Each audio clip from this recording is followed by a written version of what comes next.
आनन्दमानन्दकरं प्रसन्नं ज्ञानस्वरूपं निजबोधरूपं योगीन्द्रमीड्यं भवरोगवैद्यं श्रीमद्गुरुं नित्यमहं नमामि। यस्याङ्घ्रिपङ्कजपरागपरप्रभावात् भूत्वा कृतिमतां श्रुतिमाचरामि तं सद्गुरुं सततसर्वसुखं सदग्र्यं वन्दे सदा विमलबोधघनं विचित्रम्। वन्दो गुरुपदकञ्जकृपासिन्धुनररूपहरि महामोहतमपुञ्जजासुवचनरविकर्णिकर। मेरा मुझ में कुछ नहीं, जो कुछ है सब तोर, तेरा तुझको सौंपते क्या लागेगा मोह।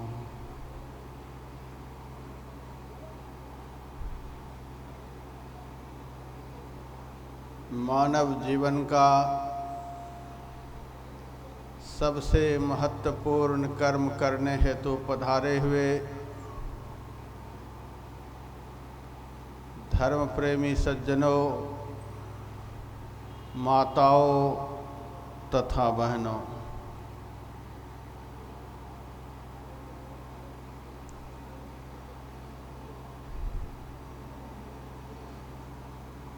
जब मैं आप लोगों को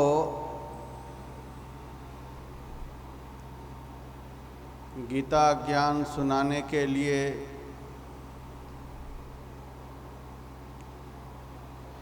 पवित्र भूमि हरिद्वार से चला था, तब रास्ते में बहुत सारे भक्त कुंभ स्नान से वापस आते हुए मेरे से पूछा, महाराज, हरिद्वार में पूर्ण कुंभ का मेला लगा हुआ है, आपका वहाँ आश्रम है,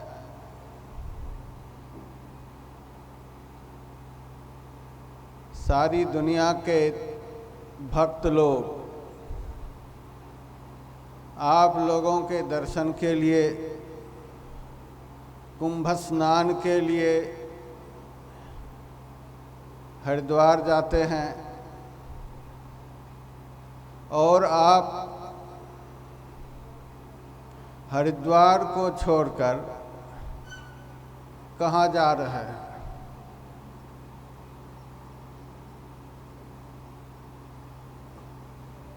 मैंने कहा, मैं पंजाब को उत्तराखंड बनाने के लिए, मोर मंडी को हरिद्वार बनाने के लिए और मोर मंडी के अंतर्गत इस अनाज मंडी को कुंभ के मेला में परिवर्तित करने के लिए जा रहा हूँ।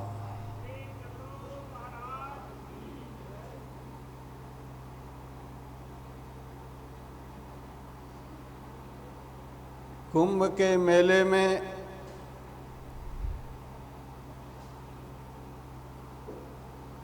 बहुत सारे संत महात्मा पधारते हैं और उनके मुखारबिंद से निःसृत शास्त्र वचनों को सुनने के लिए भक्त लोग जाते हैं। साथ ही वहाँ के पवित्र जल में स्नान करते हैं और कुंभ में जो स्नान का मुख्य पर्व होता है, उस पर्व में स्नान करने से जो स्नानार्थी को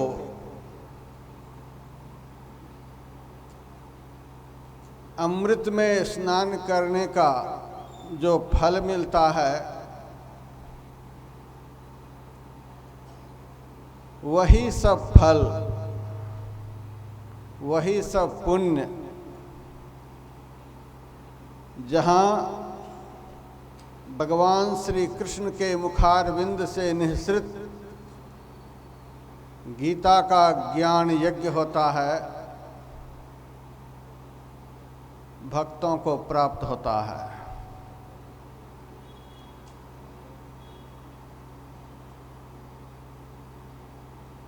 भगवान वेदव्यास जी द्वारा रचित बड़ा ही विशालकाय ग्रंथ महाभारत है। महाभारत में 18 पर्व हैं। 18 पर्वों में एक पर्व का नाम है भीष्म पर्व। उसी में भगवान वेदव्यास जी ने भगवान श्री कृष्णचंद्र के मुखारविंद से निःसृत 700 श्लोकों में गीता की रचना की है।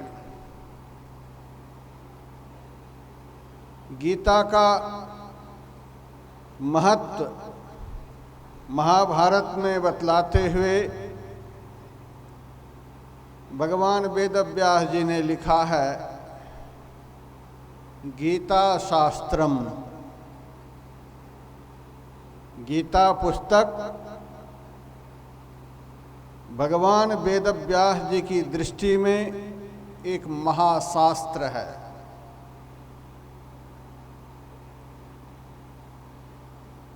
फिर भगवान वेदव्यास जी ने गीता के संबंध में लिखा, गीता गंगोदकम। गीता पवित्र गंगा जल है।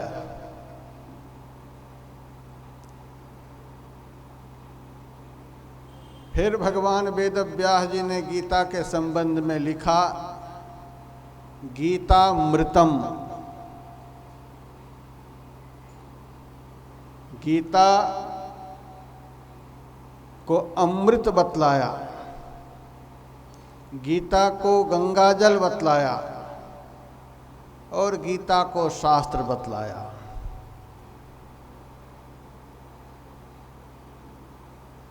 कोरोना वायरस का बड़ा भारी संक्रमण काल चल रहा है, जिसके भय से भयाक्रांत लोग बहुत कम मात्रा में कुंभ के मेले में हरिद्वार जा पा रहे हैं। इस बार हरिद्वार में लगता नहीं है कि पूर्ण कुंभ का मेला लगा हुआ है। यहाँ से भी बहुत कम भक्त लोग ही गए हैं। पहला स्नान शिवरात्रि के अवसर पर हो चुका है।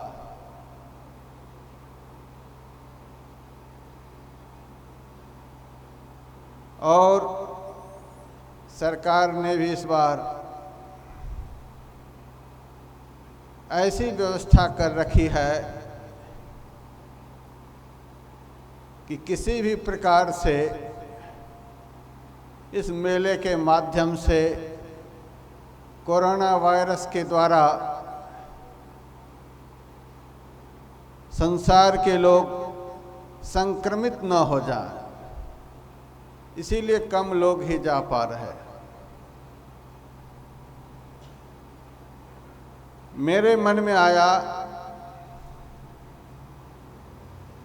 मोर मंडी से जो भक्त प्रत्येक कुंभ के मेले में हजारों की संख्या में कुंभ स्नान के लिए जाया करते हैं,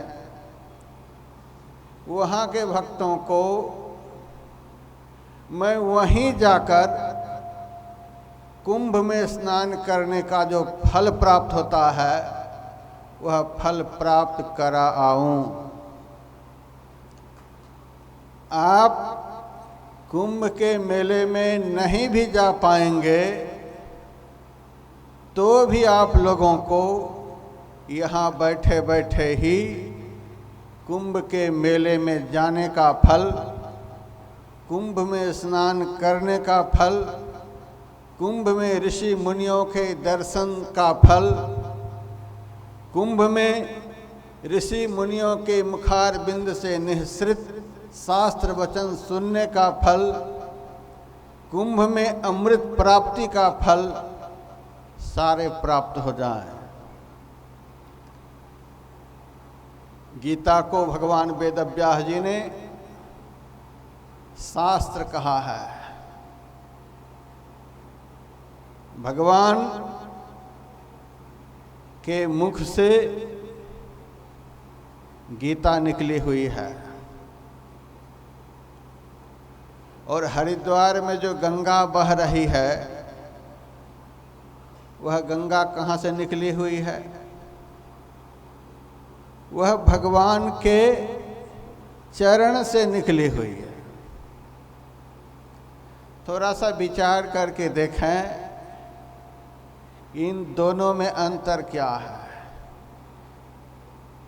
जो गंगा हरिद्वार में बह रही है वह भगवान के चरण से निकली है, और जो गीता मैं आप लोगों को सुनाने के लिए जा रहा हूँ वह गीता भगवान के मुंह से निकली हुई है। जो चरण से निकला हुआ है वह ज़्यादा महत्वपूर्ण है कि जो मुंह से निकला हुआ है वह ज़्यादा महत्वपूर्ण है। शरीर का सबसे नीचे का अंग चरण माना जाता है और शरीर का सबसे महत्वपूर्ण अंग मुंह को माना जाता है। गीता भगवान के मुंह से निकली हुई है और गंगा भगवान के चरण से निकली हुई है। गंगा में क्या सामर्थ्य है? तुलसीदास जी महाराज ने लिखा, नख निर्गता मुनि वंदिता त्रैलोक पावनी सुरसरी। भगवान के चरण से जो गंगा निकली है वह तीनों लोकों को पवित्र करने वाली है। लेकिन लोक हैं 14, 11 लोग तो बच ही गए। और भगवान के मुंह से जो गीता गंगा निकली हुई है उस गंगा में समस्त लोक लोकांतरों के समस्त प्राणियों को पवित्र करने का सामर्थ्य है।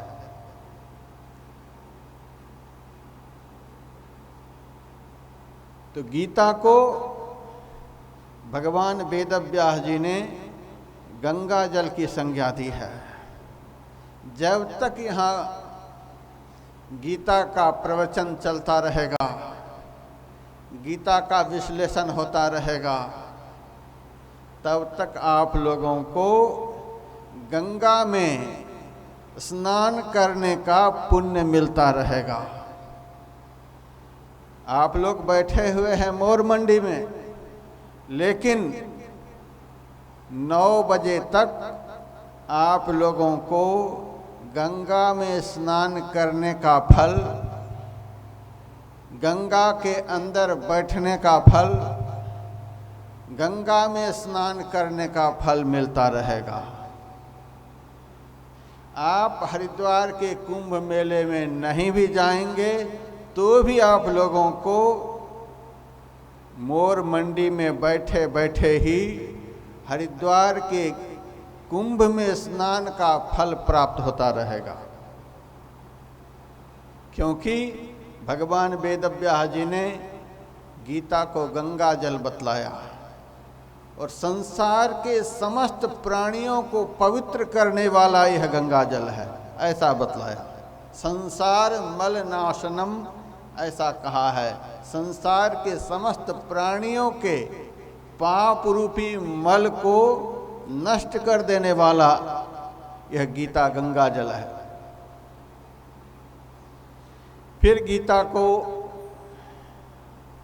अमृतम कहा गया। कुंभ के मेले में शाही स्नान होता है। शाही स्नान में स्नान करने से अमृत की प्राप्ति होती है। अमृत प्राप्त होता है कि नहीं होता है, यह तो भगवान जाने। बहुत कुंभ के मेले को मैंने देखा, इतना भगदड़ मच जाता है कि कभी कभी हजारों लोग मर जाते हैं। कहते हैं कुंभ में स्नान करने से अमृत की प्राप्ति होती है, लेकिन प्रत्यक्ष में देखा जाता है कि कितने सारे लोग मर जाते हैं। अमृत की प्राप्ति कहाँ हुई? अमृत पीने का फल कहाँ मिला? लेकिन जिस गीता रूपी अमृत को भगवान श्री कृष्ण ने अर्जुन को पिलाया, उस अमृत के फल से महाभारत की लड़ाई में 1 अरब से अधिक लोग मारे गए थे, लेकिन अर्जुन नहीं मरा। महाभारत की लड़ाई जब समाप्त हुई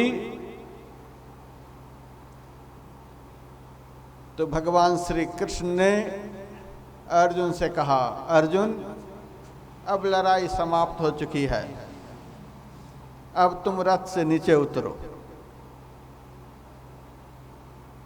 अर्जुन ने भगवान से कहा, भगवान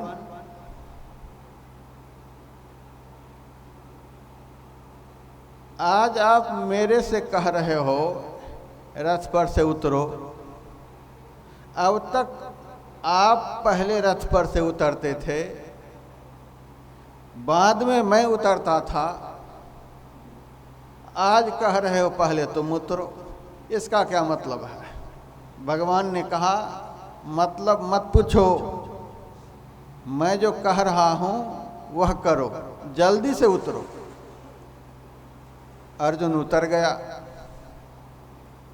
फिर भगवान ने अर्जुन से कहा, इस रथ से 108 कदम तुम दूर हो जाओ।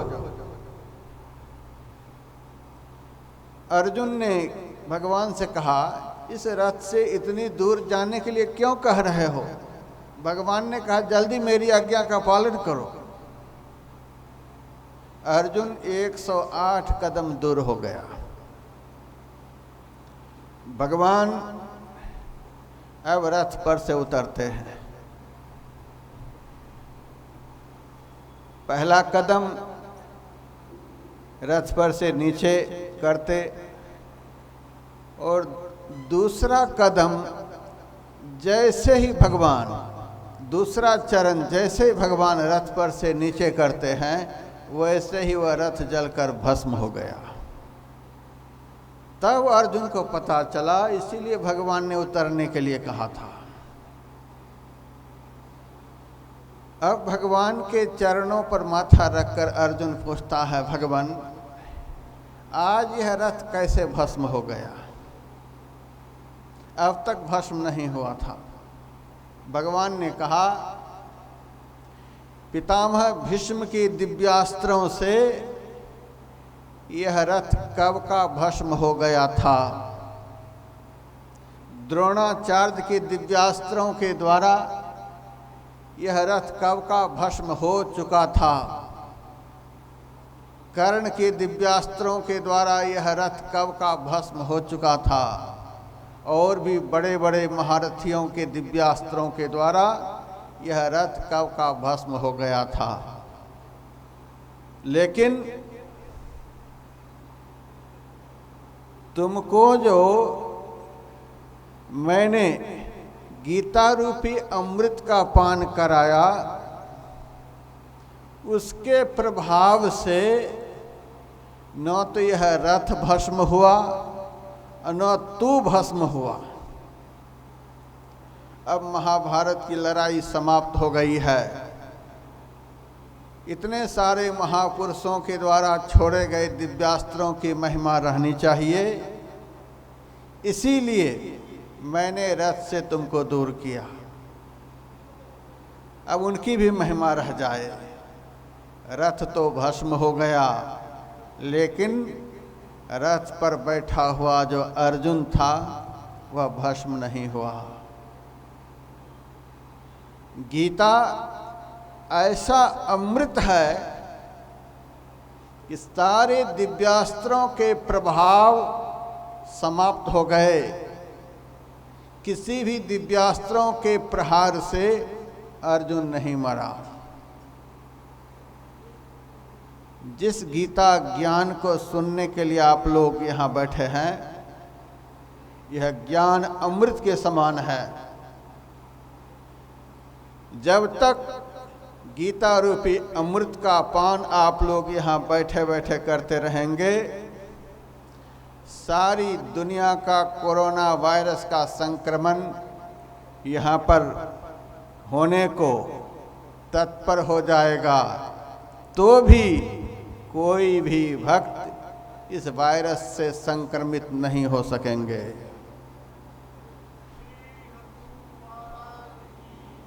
किसी को यह वायरस संक्रमित करके प्राण का हरण नहीं कर पाएगा, क्योंकि जो वैक्सीन अभी कोरोना वायरस के संक्रमण से बचाने के लिए लोग ले रहे हैं, वह तो सामान्य वैज्ञानिक का बनाया हुआ है। और भगवान के मुखारविंद से जो गीता रूपी अमृत निकला हुआ है, वह महावैज्ञानिक का बनाया हुआ अमृत है। उस अमृत का जो पान करेगा वह सर्वदा सर्वदा के लिए अमर हो जाएगा। दुनिया का कोई भी वायरस उसके अंदर जाकर संक्रमित नहीं कर सकता है, उसके अंदर जाकर घातक नहीं बन सकता है। तो आप लोगों को आज मोर मंडी में बैठे बैठे ही और दिशा टीवी चैनल के माध्यम से दुनिया के लोग जो इस गीता ज्ञान को सुन रहे हैं, उनके लिए भी मैं कह रहा हूँ कि कुंभ के मेले में आप हरिद्वार जाएं चाहे नहीं जाएं, वहाँ जाकर आप ऋषि मुनियों के शास्त्र वचनों को सुने चाहे नहीं सुने, वहाँ जाकर गंगा जल में स्नान करें चाहे नहीं करें, वहाँ के पर्व पर जो अमृत की प्राप्ति होती है, उस अमृत की प्राप्ति आपको हो चाहे नहीं हो, लेकिन जब तक यहाँ पर भगवान श्री कृष्ण के मुखारविंद से निःसृत गीता ज्ञान चलता रहेगा, गीता यज्ञ चलता रहेगा, तब तक आप लोगों को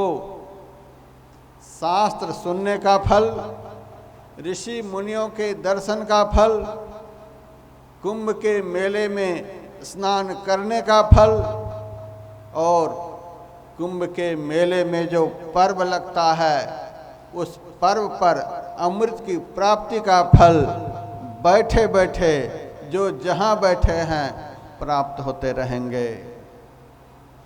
इसीलिए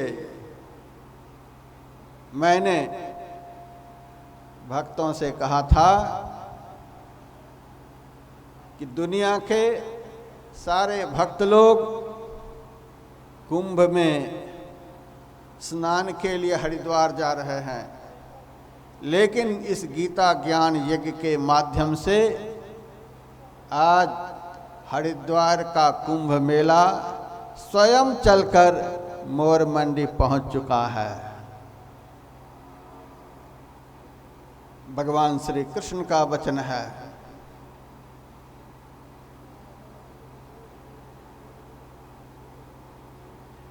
गीता रूपी अमृत का जो पान करेगा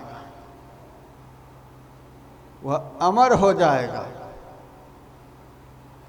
गीता रूपी गंगा जल में जो स्नान करेगा वह समस्त पापों से रहित हो जाएगा और गीता रूपी शास्त्र का जो श्रवण करेगा उसे दुनिया के समस्त शास्त्रों के श्रवण का फल प्राप्त हो जाएगा। मैंने प्रत्यक्ष में देखा, कुंभ से स्नान करके बहुत सारे भक्त लोग मेरे साथ ट्रेन में चले आ रहे थे।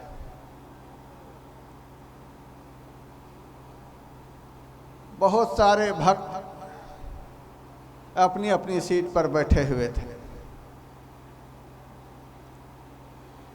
कोई सिगरेट पी रहे थे, कोई गुटखा खा रहे थे, कोई नज़र बचाकर शराब भी पी रहे थे, कोई आपस में बैठकर राजनीति की भी बात कर रहे थे, कोई जो नहीं खाने योग्य चीज़ें हैं उससे भी खा रहे थे, कोई जो नहीं बोलना चाहिए वह भी बोल रहे थे, कोई जो नहीं देखना चाहिए वह भी देख रहे थे, कोई जो नहीं सुनना चाहिए वह भी सुन रहे थे, कोई जो नहीं गंध ग्रहण करना चाहिए वह भी ग्रहण कर रहे थे, कोई जहाँ नहीं जाने लायक है वहाँ भी जा रहे थे, कोई जो नहीं करने के लायक कर्म था वह भी कर रहे थे। इन सब आचार विचारों को देखकर मुझे नहीं लगा कि कुंभ में स्नान करने का फल इन लोगों को कुछ मिला है। जैसे गए थे स्नान के बाद वैसे ही वापस आ गए। उनके जीवन में कोई परिवर्तन नहीं आया, उनके स्वभाव में कोई परिवर्तन नहीं आया, उनके विचारों में कोई परिवर्तन नहीं आया, उनके कर्मों में कोई परिवर्तन नहीं आया, उनकी दिशा और दशा में कोई परिवर्तन नहीं आया। जैसे गए थे वैसे ही वापस आ गए। जिस तरह से लोग 1 जनवरी को पिकनिक मनाने के लिए कहीं से कहीं चले जाते हैं, पिकनिक मना करके पुनः घर वापस आ जाते हैं, वैसे ही हरिद्वार में कुंभ स्नान के निमित्त गए और स्नान करके जैसे के तैसे वापस आ गए। उनमें कोई परिवर्तन नहीं आया। लेकिन जिस गीता ज्ञान को मैं सुनाने के लिए जा रहा हूँ, जिस गीता रूपी गंगा में मैं आप लोगों को स्नान कराने के लिए जा रहा हूँ, जिस गीता रूपी अमृत को पिलाने के लिए मैं आप लोगों को जा रहा हूँ, जिस गीता रूपी शास्त्र को सुनाने के लिए मैं आप लोगों को जा रहा हूँ, उस गीता रूपी शास्त्र का यदि आप लोग श्रद्धा समन्वित होकर श्रवण करेंगे, इस गीता रूपी गंगा जल में यदि आप श्रद्धा समन्वित होकर के स्नान करेंगे और इस गीता रूपी अमृत का यदि आप लोग श्रद्धा समन्वित होकर के पान करेंगे, तो आपका विचार बदल जाएगा, आपका स्वभाव बदल जाएगा, आपके जीवन की दिशा और दशा बदल जाएगी, आपका मन बदल जाएगा, आपका कर्म बदल जाएगा, आपके देखने की जो दृष्टि है वह दृष्टि बदल जाएगी। आप जो सब कुत्सित कर्म करते चले आ रहे हैं वे कर्म बदल जाएंगे, आपका जीवन बदल जाएगा। मैंने देखा बहुत सारे भक्त लोग मेरे साथ हरिद्वार से चले आ रहे थे, स्नान करके आए थे, लेकिन सारे लोग आपस में इतनी बातें कर रहे थे, इतनी बातें कर रहे थे, इस तरह की बातें कर रहे थे कि पूरी की पूरी अशांति फैली हुई थी। मुश्किल से 40-50 लोग होंगे और फिर भी इतनी अशांति फैली हुई थी। यहाँ पर सैकड़ों की संख्या में आप लोग बैठे हुए हैं, लेकिन कितनी शांति का वातावरण है। वातावरण शांत हो गया, सबका मन शांत हो रहा है, सबका विचार शांत हो रहा है। इसका कारण क्या है? गंगा में स्नान करने से तन पवित्र होता है, गीता रूपी गंगा जल में स्नान करने से मन पवित्र होता है, और गीता ज्ञान के अनुकूल आचरण करने से आत्मा पवित्र हो जाती है, आत्मा निर्मल हो जाती है। जब तन पवित्र होता है तो भोजन करने की इच्छा मन में उत्पन्न होती है। जब मन पवित्र होता है तब भजन करने की इच्छा मन में उत्पन्न होती है, और जब आत्मा पवित्र हो जाती है तब परमात्मा से मिलने की इच्छा उत्पन्न हो जाती है। यह गीता रूपी गंगाजल प्रत्येक प्राणी के मन को पवित्र करता है, और गीता ज्ञान का आचरण करने वाला अपनी आत्मा को पवित्र कर परमात्मा के दर्शन का अधिकारी बन जाता है।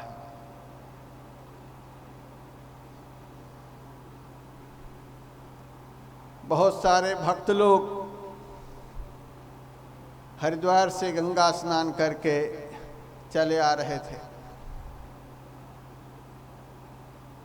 लेकिन न उनके मन में शांति, न उनके साथ जो बैठे हुए थे उनके मन में शांति। बिल्कुल अशांत वातावरण बना हुआ था। वातावरण अशांत कैसे होता है? वातावरण में अशांति कैसे छाती है? जब पाप की वृद्धि होती है, जब कलयुग का प्रभाव मनुष्य को प्रभावित करता है, जब कलयुग का प्रभाव वातावरण को प्रभावित करता है, तब वातावरण अशांत होता है, तब वातावरण में अशांति छा जाती है। सारे लोग स्नान करके आ रहे थे, लेकिन स्नान के प्रभाव से वातावरण शांत नहीं हुआ। किसी का मन शांत नहीं हुआ, किसी का विचार शांत नहीं हुआ, लेकिन यहाँ आप लोग प्रत्यक्ष में देख रहे हैं, यह वातावरण शांत है, सबका विचार शांत है, सबका मन शांत है। इसका मतलब गीता ऐसा गंगा जल है जिस गंगा जल का सेवन करने से वहाँ पाप नहीं रहता है। यहाँ का सारा पाप इस गीता ज्ञान यज्ञ के अनुष्ठान मात्र से नष्ट हो गया है, इसीलिए यहाँ का वातावरण शांत है। उसके बाद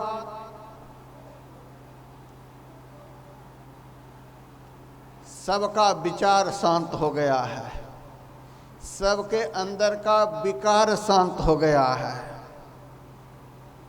इससे सिद्ध होता है कि यहाँ कलयुग का भी कोई प्रभाव नहीं रह गया है।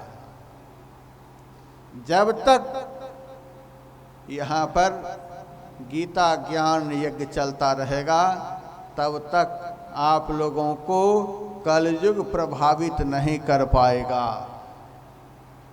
लोग मेरे से पूछा करते हैं, महाराज कलयुग कब जाएगा और सतयुग कब आएगा? मैं पूछता हूँ, क्या बात है जो कलयुग को विदा करना चाहते हो और सतयुग को पधराना चाहते हो?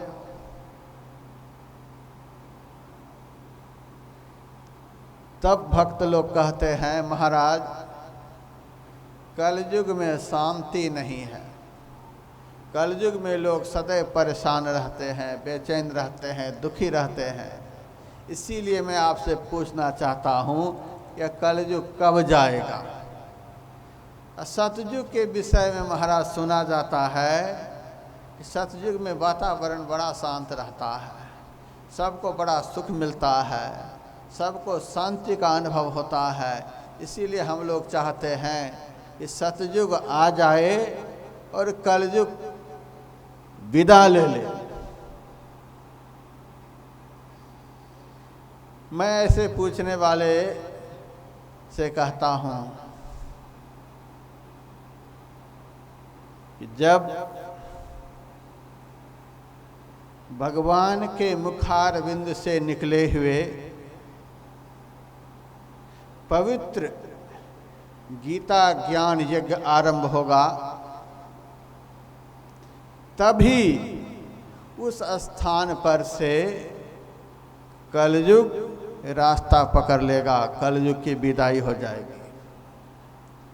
जब तक यहाँ पर यह अनुष्ठान चलता रहेगा, जब तक यहाँ पर यह यज्ञ चलता रहेगा, तब तक यहाँ कलयुग रहने नहीं पाएगा। और जब तक यह ज्ञान यज्ञ चलता रहेगा, तब तक यहाँ से सतयुग नहीं जाएगा। आप दुनिया में कहीं भी चले जाएं, किसी भी तीर्थों में चले जाएं, किसी भी मंदिर में चले जाएं, किसी भी धामों में चले जाएं, किसी भी नदियों में जाकर स्नान कर लें, आपको अनुभव होगा कि कलयुग का प्रभाव वहाँ नष्ट नहीं हुआ है। सतयुग के प्रभाव यहाँ पर प्रत्यक्ष नहीं है।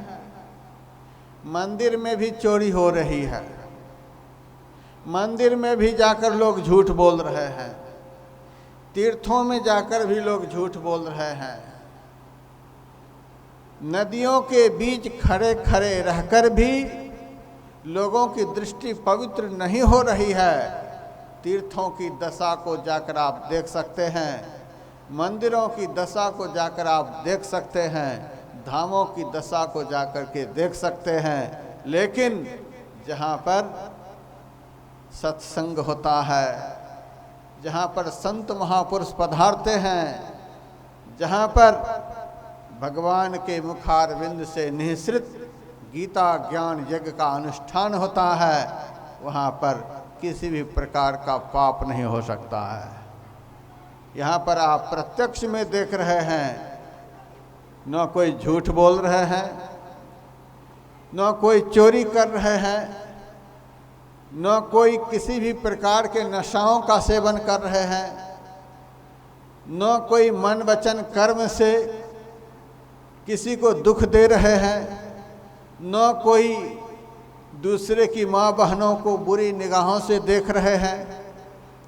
यह कैसा पवित्र वातावरण बन गया है। तो बहुत बड़ा अनुष्ठान आप लोगों के सदप्रयास से अनुष्ठित हुआ है। बहुत बड़ा आयोजन आप लोगों के सदप्रयास से इस बार आयोजित हुआ है। और दिशा टीवी चैनल के माध्यम से केवल मोर मंडी के धर्म प्रेमी ही नहीं, इस आयोजन से, इस अनुष्ठान से पूरी दुनिया के लोग आज प्रभावित हो रहे हैं। पूरी दुनिया के लोगों को गंगा में स्नान करने का फल, शास्त्र वचन सुनने का फल, अमृत पीने का फल घर बैठे प्राप्त हो रहा है। तो बहुत बड़ा महात्म गीता का है। गीता में भगवान वेदव्यास जी ने लिखा है कि धर्म क्षेत्रे कुरुक्षेत्रे समवेतायुत्सवः मामकाः पांडवाश्चैव किम कुर्वत संजय। धर्म क्षेत्र में, कुरुक्षेत्र में मेरे और पांडवों के पुत्रों ने क्या सब किया है। धृतराष्ट्र ने यह प्रश्न संजय से किया है। बड़ी भारी लड़ाई हुई थी कुरुक्षेत्र के मैदान में। लड़ाई के आरंभ में ही गीता ज्ञान का उपदेश भगवान श्री कृष्ण ने अर्जुन को दिया था। और महाभारत में कौरवों का सर्वनाश हुआ और पांडवों का सर्वनाश नहीं हुआ। गीता सुनने से धर्म के मार्ग पर चलने वाले लोगों को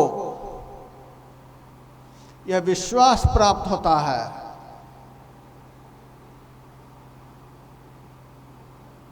गीता सुनने वाले लोगों को, भक्तों को यह विश्वास प्राप्त होता है कि धर्म के मार्ग पर चलने वाले को जीवन में कठिनाई तो जरूर आती है, लेकिन एक न एक दिन वह कठिनाई समाप्त हो जाती है। धर्म के मार्ग पर चलने वाले को थोड़ा बहुत दुख जरूर आरंभ में उठाना पड़ता है, कष्ट जरूर उठाना पड़ता है, लेकिन एक न एक दिन उनके कष्ट का अंत हो जाता है, उनके दुखों का अंत हो जाता है। गीता सुनने वाले को यह विश्वास हो जाता है कि धर्म के रास्ते पर चलने वाले को एक न एक दिन विजय मिलती है। और गीता सुनने वाले को यह भी विश्वास हो जाता है कि अधर्म के रास्ते पर चलने वाले भले ही कुछ दिनों के लिए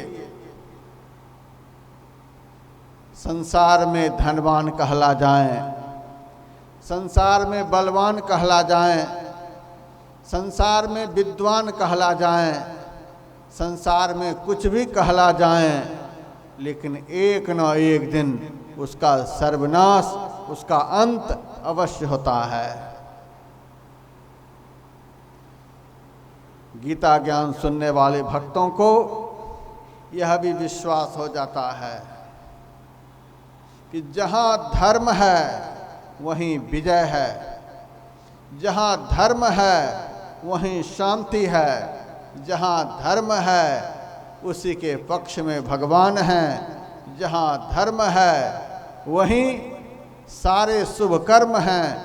लेकिन जहाँ धर्म नहीं वहाँ भगवान नहीं, जहाँ धर्म नहीं वहाँ शांति नहीं, जहाँ धर्म नहीं वहाँ विजय नहीं, जहाँ धर्म नहीं वहाँ धर्म का फल जो सुख है, शांति है, वह नहीं।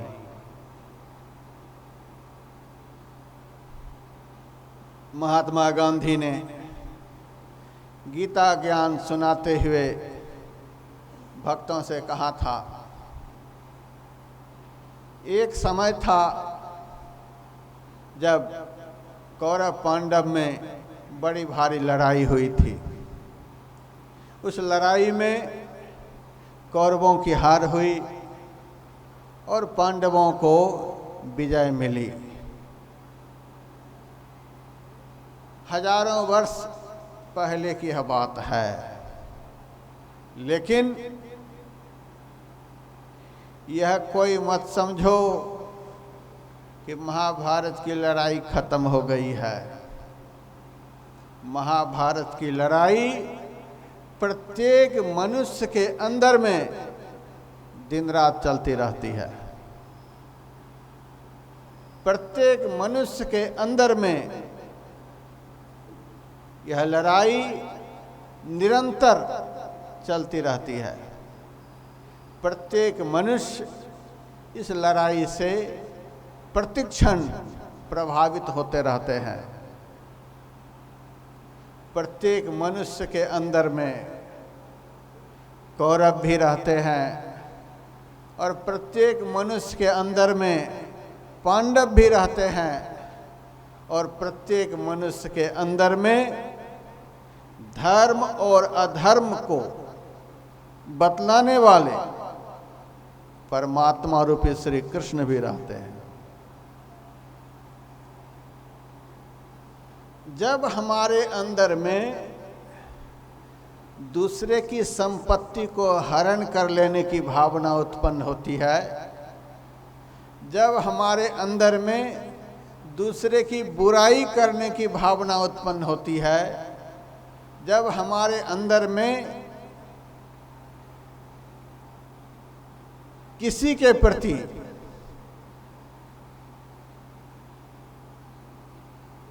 बुरा करने की भावना उत्पन्न होती है, किसी के अंदर बुराई देखने की भावना उत्पन्न होती है, किसी के अंदर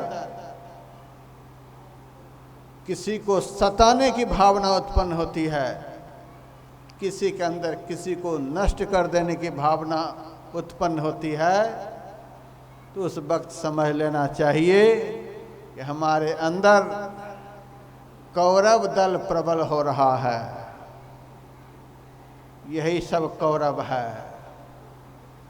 जो कर्म नहीं करना चाहिए वही सब कर्म करने की भावना जब मन में उत्पन्न हो जाए, प्रबल हो जाए, तो समझ लीजिए यही कौरव दल है। कौरव दल हमारे भीतर में प्रबल हो रहा है। और जब दूसरे को सुख देने की भावना मन में हो, दूसरे के जीवन में शांति पहुंचाने की भावना मन में हो, दूसरे का कल्याण करने की भावना मन में हो, दूसरे के उत्थान को देखकर प्रसन्न होने की भावना मन में हो, दूसरे का भला करने की भावना मन में उत्पन्न हो, अच्छा अच्छा कर्म करने की भावना मन में उत्पन्न हो, भगवान का भजन करने की भावना मन में उत्पन्न हो, तो समझिए अभी पांडव दल हमारे भीतर में प्रबल हो रहा है। प्रत्येक मनुष्य के अंदर में जो आसुरी भावना है, आसुरी प्रवृत्ति है, मलिन भावना है, वही कौरव है, और प्रत्येक मनुष्य के अंदर में जो सद्भावना है, पवित्र भावना है, अच्छा अच्छा कर्म करने की भावना है, वही पांडव है। दोनों दलों की लड़ाई प्रत्येक मनुष्य के भीतर में हो रही है। कभी हमारा मन कहता है अच्छा काम करो, कभी हमारा मन अच्छा काम करने में लग जाता है, कभी हमारा मन बुरा काम करने में लग जाता है। यदि हमारे मन के द्वारा अच्छा अच्छा कर्म हो रहा है तो समझिए पांडवों की विजय हो रही है। यदि हमारे द्वारा शास्त्र विरुद्ध निकृष्ट से निकृष्ट कर्म करने की इच्छा मन में जागृत होती है तो समझिए कौरवों की विजय हो रही है, कौरव दल प्रबल हो रहे हैं। तो हमारे भीतर में आसुरी शक्ति और दैवी शक्ति, इन दोनों शक्तियों की लड़ाई दिन रात चलती रहती है। महाभारत में भी कभी कभी कौरवों की विजय देखी जाती थी और कभी कभी पांडवों की विजय देखी जाती थी। यहाँ भी जितने भक्त लोग हैं सब अपने मन से पूछिए, सब अपनी अंतरात्मा से पूछिए, अभी तुम क्या कर रहे हो। यदि शास्त्र के विरुद्ध, ऋषि मुनियों के ज्ञान के विरुद्ध हमारा आचरण हो रहा है तो समझिए कि कौरव दल की विजय हो रही है और यह विजय एक न एक दिन पराजय में बदल जाएगी। जब अच्छा अच्छा कर्म करने के लिए मन कहे तो समझिए पांडवों की विजय हो रही है। यह लड़ाई प्रत्येक मनुष्य के अंदर में चल रही है। तो कहा जाता है कि महाभारत की लड़ाई कुरुक्षेत्र के मैदान में हुई थी, लेकिन संत महापुरुष कहते हैं एक लड़ाई तो कुरुक्षेत्र के मैदान में हो चुकी है, हजारों वर्ष बीत गए, लेकिन प्रत्येक मनुष्य का अंदर यह लड़ाई चलती ही रहती है। प्रत्येक मनुष्य का शरीर ही कुरुक्षेत्र का मैदान है। प्रत्येक मनुष्य का शरीर कुरुक्षेत्र का मैदान है और प्रत्येक मनुष्य जो धर्म के रास्ते पर चल रहे हैं तो वे धर्म के क्षेत्र में है। धर्म क्षेत्र जिस मनुष्य के द्वारा सदैव धर्म का कार्य हो रहा है वह मनुष्य धर्म क्षेत्र में निवास कर रहा है। वे धर्म क्षेत्र में, जिस मनुष्य के द्वारा निरंतर अशुभ कर्म हो रहा है वे कुरुक्षेत्र के मैदान में घूम रहे हैं। तो धर्म की हार होती है और अधर्म की जीत होती है। यह मलिन प्रवृत्ति निकृष्ट लोगों की होती है। आजकल लोग कहते हैं जो पाप कर रहे हैं वे तो उन्नति के मार्ग पर चल रहे हैं, उनके घर में बड़ी वृद्धि हो रही है और हम दिन रात धर्म कर रहे हैं, हमें तो खाने को नहीं मिल रहा है, हमारा व्यापार खत्म होता चला जा रहा है। तो अज्ञानी अधर्मी लोग ऐसा समझते हैं कि धर्म करने वाले की हार होती है और अधर्म के रास्ते पर चलने वाले की जीत होती है। लेकिन महाभारत के अंदर जो यह गीता नामक पुस्तक है, इस पुस्तक के द्वारा यह ज्ञान मिलता है कि धर्म के रास्ते पर चलने वाले की कभी भी हार नहीं होगी, वह कभी न कभी विजय का दिन देखेगा। और अधर्म के रास्ते पर चलने वाला दुर्योधन के ऐसा भी धनवान बलवान हो जाएगा, फिर भी एक न एक दिन उसका सर्वनाश, उसका पतन अवश्य होगा।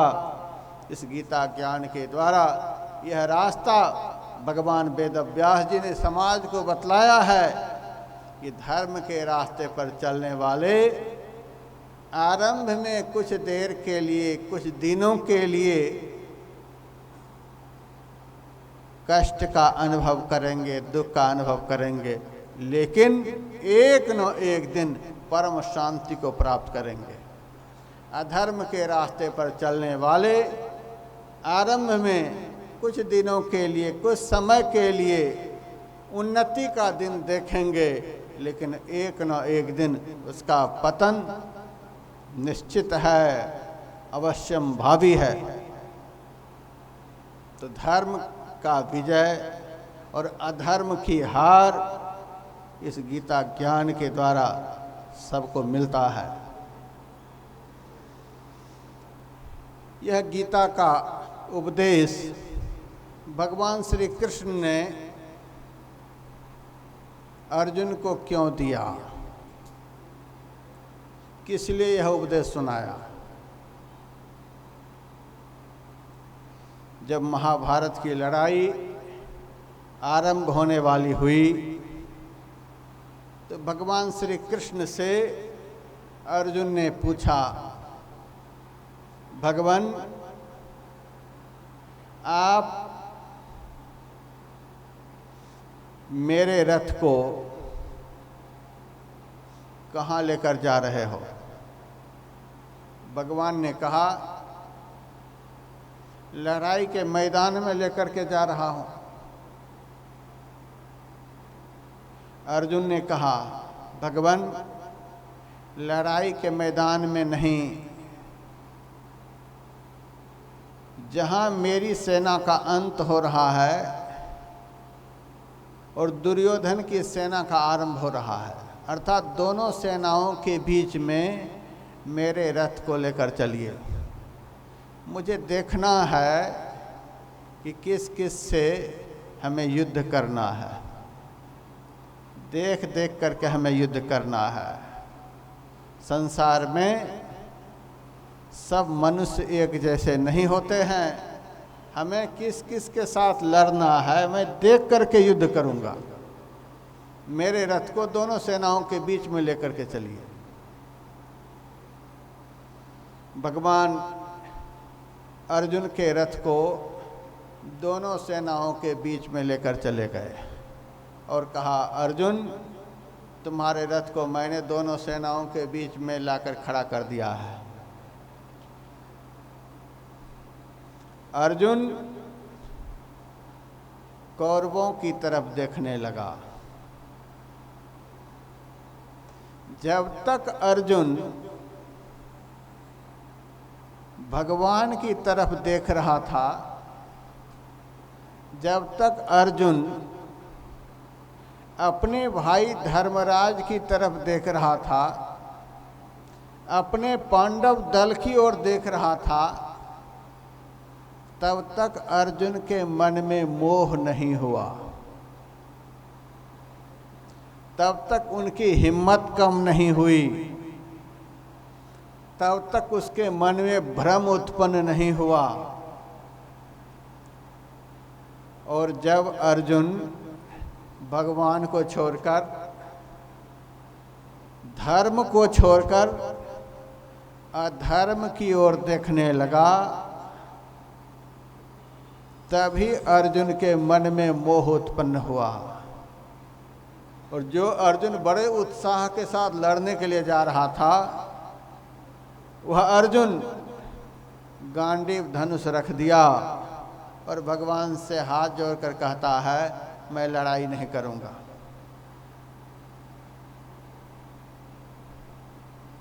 धर्म के विरुद्ध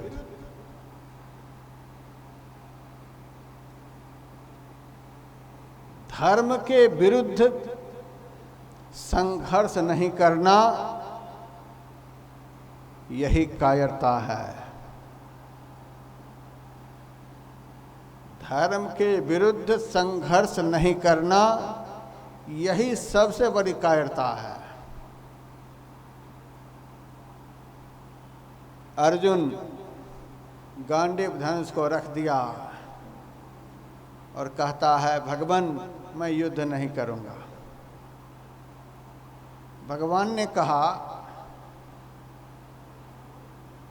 सारी तैयारियां हो गई, युद्ध का सारा सब कुछ तैयार हो चुका, दोनों सेनाओं के बीच में मैंने तुम्हारे रथ को लाकर खड़ा कर दिया। अब तक तुम्हारा उत्साह बढ़ता चला जा रहा था, अब क्या बात हो गई जो तुम गांडीव धनुष रख रहे हो? पाप से लड़ने के लिए तैयार नहीं हो रहे हो, अधर्म से लड़ने के लिए तुम तैयार नहीं हो रहे हो, क्या बात है? अर्जुन कहता है भगवान हम किन से लड़ें? कोई हमें मामा दिखलाई दे रहे हैं, कोई हमें भाई के रूप में दिखलाई दे रहे हैं, कोई दादा दिखलाई दे रहे हैं, कोई चाचा दिखलाई दे रहे हैं। संसार की ओर देखने से मन में मोह उत्पन्न होता है। आज किसी के घर में कोई बीमार हो जाता है, तुरंत वो रोने लगता है। किसी के घर में किसी की मृत्यु हो जाती है, तुरंत रोने लग जाता है। किसी के घर में कोई संकट आ जाता है, तुरंत वह रोने लग जाता है। थोड़ा सा विचार करके देखो, हमारे जीवन में दुख क्यों आता है? हमारे जीवन में कष्ट क्यों आता है? हमारे जीवन में विपत्ति क्यों आती है? इसका कारण क्या है? इसका कारण यही है कि हम भगवान की तरफ देखना छोड़ दिए, हम दुनिया की तरफ देखने लग गए, हम संसार की तरफ देखने लग गए। जो भगवान को देखना छोड़कर, भगवान का चिंतन करना छोड़कर, भगवान का स्मरण करना छोड़कर जो संसार की तरफ देखेगा, उसका दुख कभी भी समाप्त नहीं होगा, उसका संकट कभी भी दूर नहीं होगा। थोड़ा सा विचार करके देखो, हमारे जीवन में जो दुख आता है क्यों आता है, कष्ट जो आता है क्यों आता है? सारा शास्त्र बतलाता है, सारे संत बतलाते हैं, ऋषि मुनि महात्मा बतलाते हैं कि हम इस शरीर के अंदर में रहते हैं और इस शरीर के अंदर में हमारे भगवान भी रहते हैं। कौन ऐसा कह सकता है कि शरीर के अंदर में भगवान नहीं? सब जगह ईश्वर हैं, तो इस शरीर के अंदर में भी है। और गीता के 18वें अध्याय में भगवान श्री कृष्ण ने ऐसा कहा भी है, ईश्वरः सर्वभूतानां हृदय से अर्जुन तिष्ठति भ्रामयन् सर्वभूतानि यंत्रारूढ़ानि मायया। अर्जुन, ईश्वर समस्त भूत प्राणियों के अंदर में विराजमान है, सबके अंदर में ईश्वर विराजमान है। कोई ऐसा शरीर नहीं, कोई ऐसा व्यक्ति नहीं, कोई ऐसा हृदय वाला नहीं कि जिसके अंदर में ईश्वर नहीं है, भगवान नहीं है। और कौन ऐसी चीज नहीं जो भगवान के पास नहीं हो? क्या भगवान के पास नहीं है? दुनिया के लोगों के पास कुछ हो चाहे नहीं हो, लेकिन भगवान के पास सब कुछ है। ऋषि मुनियों ने, संत महापुरुषों ने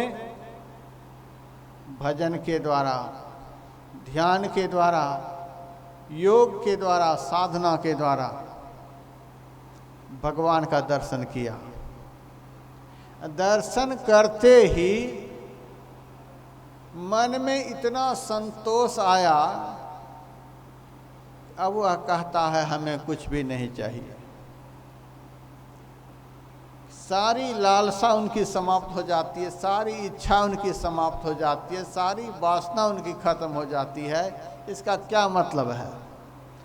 भगवान का दर्शन उन्होंने किया और सारी इच्छा खत्म हो गई। विभीषण जी से भगवान ने पूछा, हे विभीषण, तुम्हारी जो इच्छा हो मेरे से मांग ले।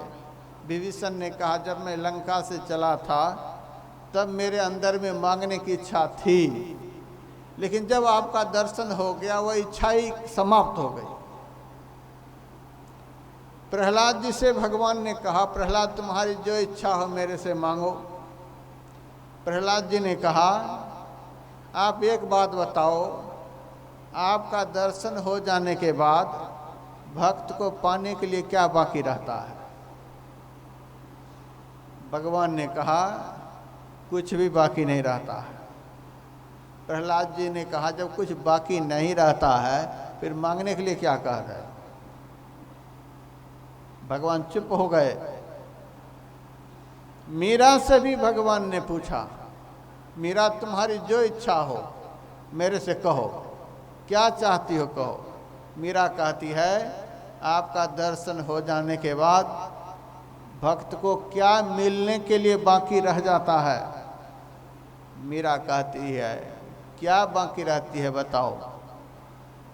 भगवान ने कहा, कुछ भी बाकी नहीं रहता। परमात्मा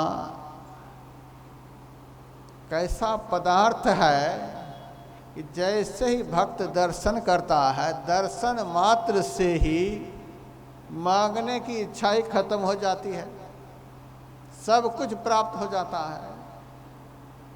गुरु नानक देव जी महाराज कहते हैं, दर्शन ही ते भयो निहाला, जन्म मरण दुख जाई। दर्शन मात्र से ही भक्त निहाल हो जाता है, धन्य धन्य हो जाता है। परमात्मा में क्या ऐसी चीज है जो नहीं है? दर्शन मात्र से भक्त निहाल हो जाता है। आप हजारों बार राष्ट्रपति का दर्शन कर लें लेकिन निहाल नहीं हो सकेंगे। आप हजारों बार प्रधानमंत्री का दर्शन कर लें, निहाल नहीं हो सकेंगे। आप हजारों बार दुनिया के सबसे बड़े धनवान का दर्शन कर लें लेकिन निहाल नहीं हो सकेंगे। आप दुनिया के सबसे बड़े विद्वानों का दर्शन कर लें लेकिन निहाल नहीं हो सकेंगे। कुछ क्षण के लिए आपको सुख का अनुभव होगा। मैंने बहुत बड़ा आदमी को देखा है, लेकिन सारे संत कहते हैं, ऋषि मुनि महात्मा कहते हैं कि एक बार कोई भगवान का दर्शन कर ले, एक बार। औरों का दर्शन तो आप हजारों बार करेंगे फिर भी निहाल नहीं हो सकेंगे। ईश्वर का दर्शन एक बार हो जाए, दोबारा दर्शन नहीं करना पड़ता है। अवश्य आप लोग कह सकते हैं कि महाराज हम तो मंदिर में जाते ही रहते हैं, रोज जाकर दर्शन करते रहते हैं,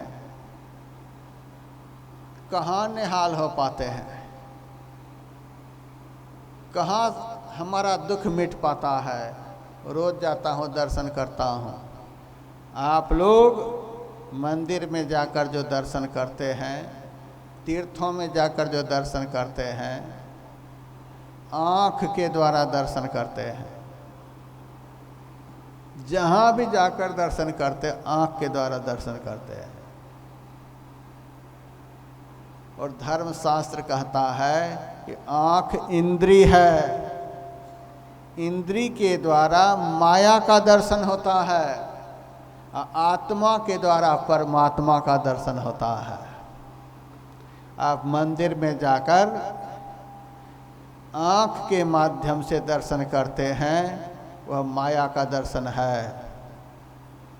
जब आत्मा के द्वारा दर्शन होता है वह असली दर्शन है। आत्मा के द्वारा परमात्मा का दर्शन होता है और इंद्रियों के द्वारा माया का दर्शन होता है। माया के दर्शन से दुख का अंत नहीं होता है, भगवान के दर्शन से दुख का अंत होता है। माया का दर्शन आप हजारों बार करते रहेंगे तो भी आपके दुख का अंत नहीं होगा। इसीलिए आँखों से जाकर जो हजारों बार दर्शन कराते हैं तो भी आपका दुख समाप्त नहीं होता है। संत महापुरुष ध्यान समाधि के द्वारा अंतरात्मा से उस परमात्मा का दर्शन करते हैं और एक बार के दर्शन से सारे दुखों से निर्मुक्त हो जाते हैं। तो भगवान में कोई ऐसा सुख नहीं जो नहीं विराजते हों। सब सुख परमात्मा में विराजमान है। कोई ऐसा दुख नहीं जो इस संसार में नहीं हो। हमारे से बहुत सारे भक्त लोग कहते हैं महाराज यह दुख है, महाराज वह दुख है। मैं भक्तों से कहता हूँ तुम कहाँ रह रहे हो? तब भक्त लोग कहते हैं मैं संसार में रह रहा हूँ। फिर मैं भक्तों से पूछता हूँ तुम क्या देख रहे हो? मैं संसार को देख रहा हूँ। क्या सुन रहे हो? मैं संसार का सुन रहा हूँ। क्या सब कर रहे हो? संसार का काम कर रहा हूँ। कहाँ जा रहे हो? संसार में इधर से उधर जा रहा हूँ। मैं साफ साफ कह देता हूँ जब तक संसार को देखते रहोगे, जब तक संसार में आते जाते रहोगे, जब तक संसार का सुनते रहोगे, जब तक संसार के कामों को करते रहोगे, तब तक दुख का अंत नहीं होगा। गीता में ही भगवान श्री कृष्ण ने बतलाया दुःखालय शाश्वतम, यह संसार शाश्वत दुख का घर है। यहाँ हम लोग आनंद का बधावा बजाने के लिए नहीं आए हैं। इस संसार में जन्म लेकर हम आनंद का उपभोग करने के लिए नहीं आए हैं। अपने पिछले पिछले कर्मों का लेखा जोखा चुकाने के लिए आए हैं। अपने किए हुए कर्मों का फल भोगने के लिए यहाँ आए हैं। इस धरती को कुरुक्षेत्र कहा गया है, इस शरीर को कुरुक्षेत्र कहा गया है। इस कुरुक्षेत्र में हम लोग अपने किए हुए कर्मों का फल भोगने के लिए आए हैं। जिन्होंने जैसा कर्मों को किया है वह उस तरह के कर्मों का फल यहाँ भोग रहा है। संसार के लोगों को केवल सामने दिखलाई देता है, उसे पीछे नहीं दिखलाई देता है। इसका क्या मतलब हुआ? संसार के लोगों को जो मिल रहा है, जो मिला हुआ है, वही दिखलाई देता है। हमें यह सब मिला हुआ है, यह सब मिलने वाला है, और पीछे क्या सब करके आए हैं यह किसी को नहीं दिखलाई दे रहा है। एक लड़का बचपन से ही गूंगा था, शरीर भी जैसा तैसा था, कुछ करने के लायक नहीं। हमारे गुरुदेव के पास उसके माता पिता उसे लेकर गया और कहने लगा गुरुदेव इनको आशीर्वाद दीजिए, ये बोलने लग जाए, इनका शरीर स्वस्थ हो जाए। गुरुदेव ने कहा कैसे पागल की तरह बात करते हो? तुमको पता है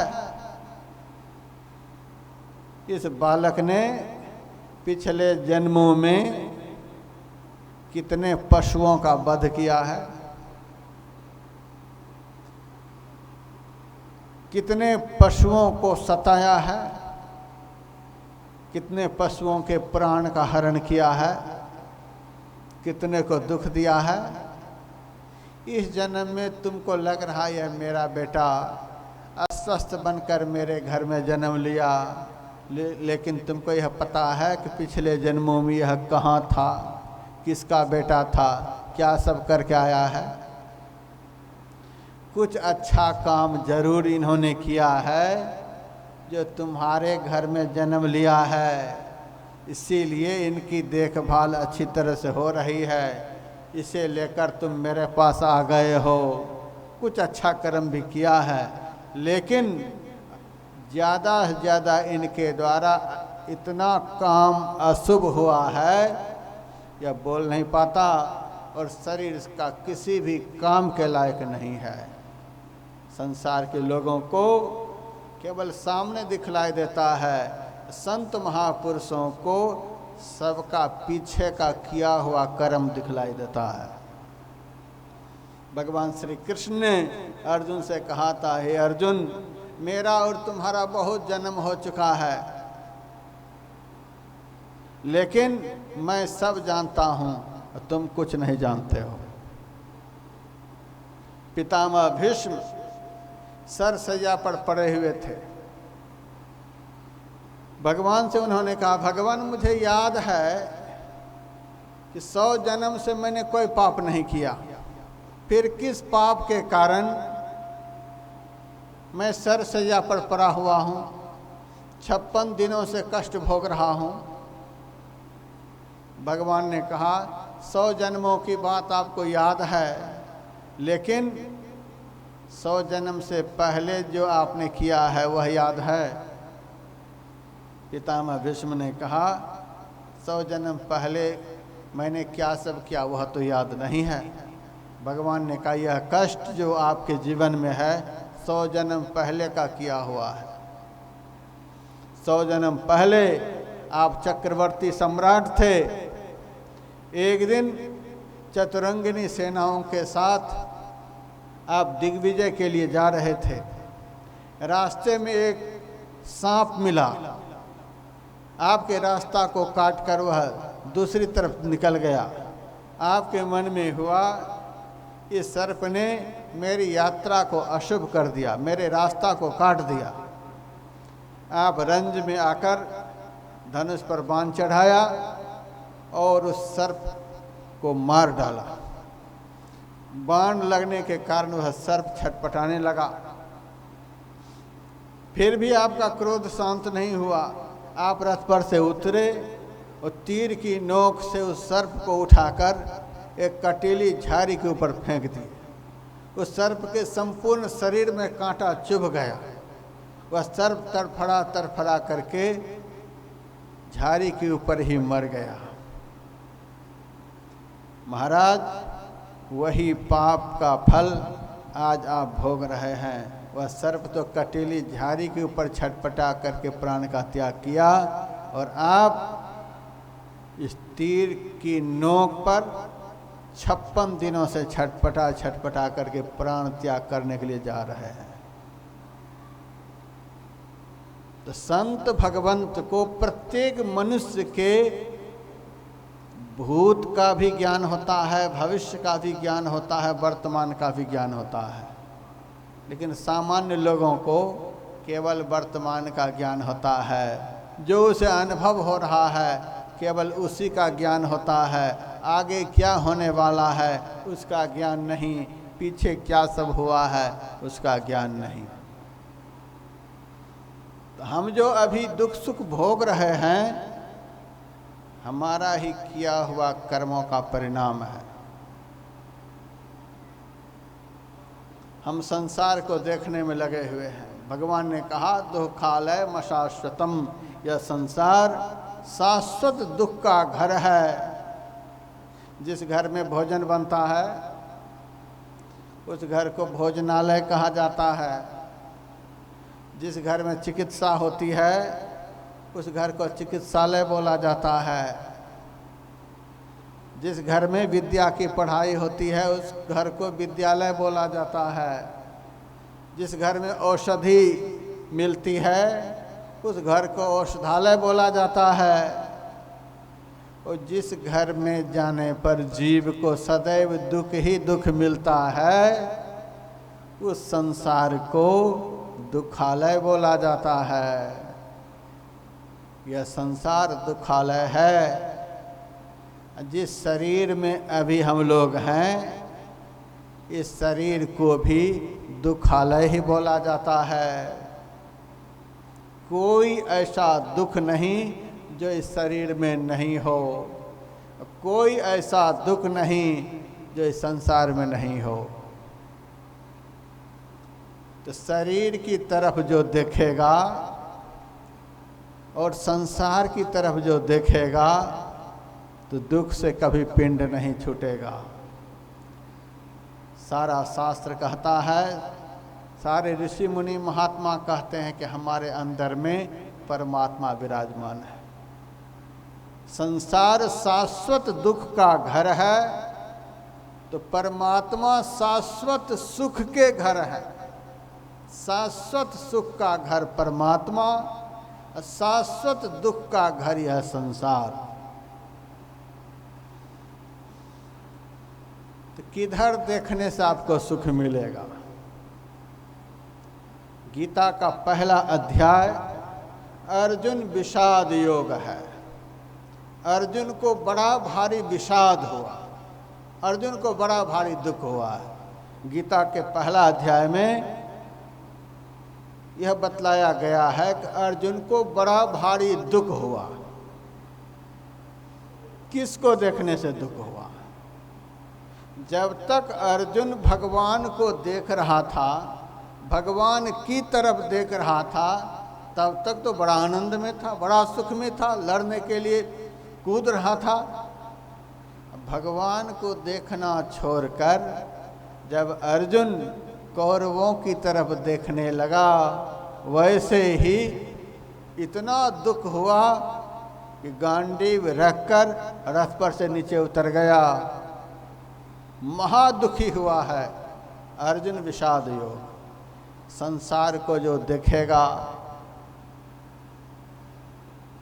और दूसरी बात, कौरव दल के लोग महा अधर्मी थे, अधर्म पर चलने वाले थे। जो अधर्म की तरफ देखेगा भी, उसको भी दुख से कभी पिंड नहीं छूटेगा। अधर्म पर जो चलेगा, अधर्म को जो करेगा, उसको कितना दुख होगा आप कल्पना कर सकते हैं। अधर्म की तरफ देखने मात्र से दुख होता है, महादुख होता है। इतना दुख होता है कि भगवान कृष्ण ऐसे महापुरुष 18 अध्याय गीता जब सुनाए हैं, तब दुख का अंत हुआ है, तब उसका मन संतुष्ट हुआ है, तब उनका मन शांत हुआ। और हम जो अधर्म की तरफ देख रहे हैं, अधर्म कर रहे हैं, अधर्म के रास्ते पर चल रहे हैं, तो बताइए कि हमारे दुख का अंत कैसे होगा? हमारा कष्ट कैसे दूर होगा? अधर्म की तरफ देखने मात्र से अर्जुन को इतना दुख हुआ कि भगवान कृष्ण को 18 अध्याय गीता सुनाना पड़ा, तब कष्ट दूर हुआ है। और जो अधर्म के रास्ते पर चल रहा है, उनका कष्ट कैसे दूर होगा? अधर्म की तरफ देखने से भी कष्ट होता है, और अधर्म पर जो चलेगा उसको क्या होगा? तो जिस ज्ञान के द्वारा, जिस उपदेश के द्वारा सारा दुख नष्ट होता है, सारा क्लेश नष्ट होता है, वही उपदेश भगवान श्री कृष्ण अर्जुन को दिया है। 18वां अध्याय सुनाने के बाद भगवान ने अर्जुन से पूछा है, अर्जुन बताओ तुम्हारा कष्ट दूर हो गया, तुम्हारा मोह नष्ट हो गया? तब अर्जुन कहता मेरा मोह नष्ट हो गया। इतना सुनाने के बाद मोह नष्ट हुआ है, भगवान सुनाए हैं तब मोह नष्ट हुआ है। अधर्म की तरफ देखने से भी इतना सत्संग सुनना पड़ता है। जो अधर्म दिन रात कर रहे हैं, उनको कितना सत्संग सुनना पड़ेगा, विचार करो। इसीलिए